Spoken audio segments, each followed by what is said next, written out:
So we're going to bring you behind the fifth wall a little bit. We broke up his presser into three general topics. That there was the apology. And for me, I think this is a bit of a relationship. He gave you three different kind of relationship answers. For me, that was, it's not you, it's me. Like, that's what he was saying. But I said yesterday, I don't really care what he said today. There was nothing he could say that was going to change anything. You differed. What did you think about that apology? Was it enough? Yeah, and this is why I said yesterday that I think Masai doing this presser by himself is the right play, because there needs to be almost two separate moments here. One to acknowledge the DeMar DeRozan elephant in the room, and one to welcome Kawhi Leonard to Toronto. Having them both together would have been really uncomfortable, because, you know, we saw an emotional Masai today. We saw a heartbroken Masai today, because he, you know, that was his first love, you know? That was the guy that helped him in this city be who he is, you know? And so he had to let that person go. And it was very difficult for him, especially because things were said that might not have been said, and that's generally how breakups go. You think you remember something when really that's not how it went, and he took full responsibility for how things went down. But he did say that, like, you know, when he talked to DeMar DeRozan in Vegas, he was under the assumption that this was the team he was going to have. How was he supposed to know that suddenly Kawhi Leonard would become available when the Raptors were, well, everyone was laughing at the fact that they were even in consideration to get a guy like Kawhi. So I think what he said with regard to DeMar was really great. He was very emotional. He spoke really honestly. He spoke really passionately. And I think, you know, it's not going to mean anything to DeMar right now. We saw his reaction. I don't know if you did or not on Instagram. It was just a emoji with the guy smacking his face, just because, again, maybe he feels like things that were said in this press conference were very different from things, again, that he was told. But DeMar was always going to be emotional about this for a different reason than Masai was always going to be emotional about this. I think Masai's emotional reaction was great. He was very open, very honest. He flew back from Africa to basically say goodbye to DeMar DeRozan, just because, you know, he didn't want to have someone drop the box off at the door with all the leftover DeMar stuff. He's like, I'm gonna come here to deliver it to you myself, and we'll see if DeMar answers that call anytime. I love that you're going all the way there with me on this whole relationship analogy. We're here for this, I'm not on an island with that by myself. Yeah, he probably said, yeah, you know what, I might propose, but then Riri is available. I'm going to play some Beyonce, right? and I'm going to upgrade that's you. It. And so things change, and obviously he alluded to the fact that was fluid. So that was the past relationship. Before we move on to that, I just want to show people the Instagram story, if we do have that. And it's not only that. We'll start with the Instagram story where DeMar, maybe an hour after the presser, kind of maybe got some of those quotes coming back. He's like, your boy's texting you, be like, yo, you know what she said about you? You know what she said about you? Here's what she said. And he's like, ugh. Really? Like, this is what I'm dealing with? It's not just that today, though. Remember that infamous tweet? 2010 tweet. Chris Bosh leaves. He says, don't worry, I got us. It's pinned on his Twitter profile forever. That's the tweet. It's not there anymore. It is now unpinned for the first time in nearly a decade. So everybody's in their feelings today for different reasons. Masai obviously is, you know, trying to let that person know, like, hey, I still care about you, even though it's over. DeMar's like, I don't really care right now.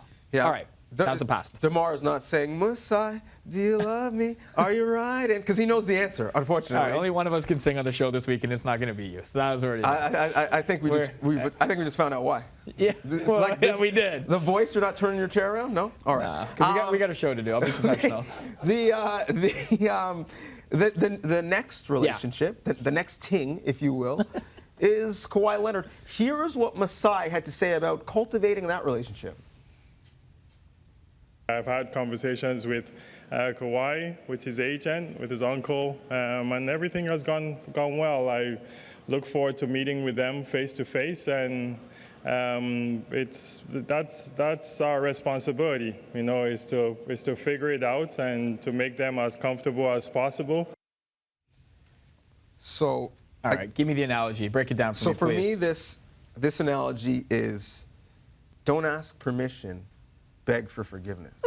So he's not really asking permission from Kawhi and Uncle Dennis. He definitely didn't. He's trying to do it and then hope that it's okay, and he's going to beg for forgiveness later. What was your take on his talk about the talk with Kawhi? Listen, I'm of the belief that Masai could sell like anything, and so when he says that he's encouraged by the conversation, I'm back in. I'm back throwing confetti saying Kawhi Leonard is a Toronto Raptor, and so I'm all the way happy with that as well. It's like, I don't have a good relationship analogy, so I'm not even going to try to make one up in the middle of a show without having thought of it properly. But I think I'm encouraged as well because, like, the belief after that 4 a.m. news break was that Kawhi doesn't want to be here, and everyone's like, he's not even going to show up. He's not even going to. Of course he's going to show up. One, to secure the bag. Two, like, this is, there are worse situations to be in than playing in Toronto, who's a contending team in the East at the very, very least. And you get to be the best player in the conference. You get to be the biggest star in the conference. And, who knows what's going to happen. So, again, I'm convinced that Masai not only can, get the guy sold on this season, but, maybe keep him in a little later as well. So, I don't know. I like it. Yeah, and you certainly get the best defender in the conference. And some, the analytics types would say that you're removing one of the worst defenders in the conference. So that is, again, a Beyonce upgrade. Yeah. Let me upgrade you. Upgrade. He was, speaking of defense, the most interesting part of this presser, it's not even what he said, it was how he said it. At times he had a little bass in his voice. Yeah, he did. A little treble. Yeah, he did. Here is Masai openly being a little bit defensive on people who are coming at him right now. I hate to be defensive here, but I can also say, when I came here, I gave them a chance. Like I could have done anything I wanted. When I took the job, I could have let the coach go. I could have traded players, but we kept giving a chance and giving a chance. And maybe at some point, like we have to do something different. So, give me the analogy. Yeah, I mean, the patois analogy is how you mean. Like, that's kind of how he felt. But the actual relationship. How you mean? But the relationship analogy is, don't take my kindness for weakness. Honestly, don't think just because you see me dapping up Obama that I won't get some executive decisions done in my Oval Office. And so he is tasked with a job, and he was saying, you want to question my integrity, that's one thing, but don't question the job that I'm out here doing. And I allowed people to do their job, and when they couldn't, I had to make decisions for them. We've all been in those relationships where you stick around just a little too long because the person on the other side really is adamant that they are going to change. Mm-hmm. They're going to change, and maybe they do for a while. Maybe you win 59 games in the regular season, but at the end, the outcome is still the same. He's like, look, there's only so many times I can believe that you're telling me you're going to change. You can only play Usher, these are my confessions, right? So many times. That's it. Like, no more confessions. Here's my confession. It's over. It's over, and I'm not coming back. And I thought this was the most eye-opening part of the presser, to get serious for like half a second here, because we're not going to get that serious. It's Friday, right? Let's calm down for a second. This was the most eye-opening. You're right. He had a swagger about him here. He lowered the octave a little bit and put his foot down and said, yo, listen, I gave y'all a chance. I could have ended this a long time ago before it even started, got my guys in and done it my way, but you sold me on something, and, I was there for it.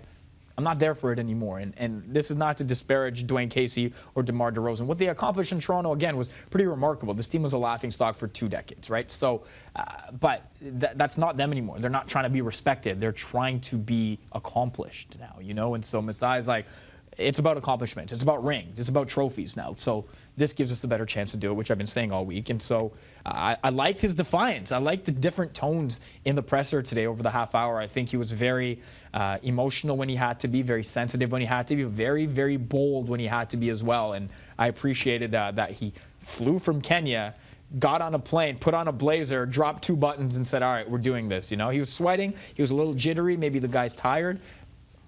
Or maybe he was just ready to spit fire, because that's what he was doing for half an hour today. And evidently the room was super hot, because he was sweating buckets. And I do agree. This was Masai standing up and saying, we're playing dominoes. Well, I got double six. I'm going to block the game. And I slam it on the table and really end that discussion and change the narrative.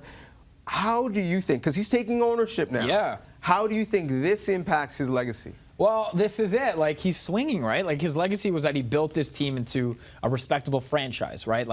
The F Brooklyn, all that stuff is yo, we are something to contend with in the NBA. He raised and elevated this market from nothing for a while after the Vince Carter era was done to a top 7, top 8 market in the league. They're a viable franchise with a viable brand, with a lot of swagger, with a diverse, passionate fan base.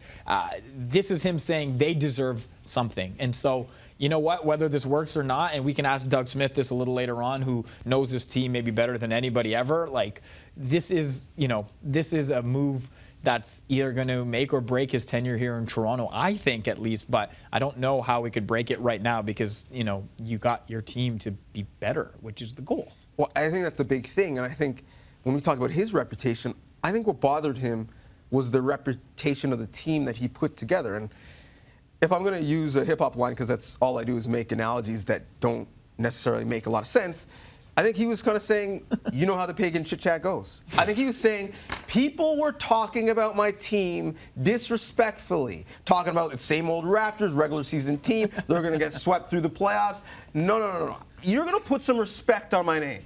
And so I'm going to get someone that everybody respects, two guys, if we're being honest, that everyone respects, in Danny Green and Kawhi Leonard, and now I'm going to force you to talk about us when you mention the Celtics and when you mention the Sixers. So I don't think he's too worried about all of the mentions on articles on this website and articles on Doug Smith's column, and he's going to join us later on the show, saying that it wasn't fair, because he had to sit through spring after spring after spring of people basically calling this franchise a joke.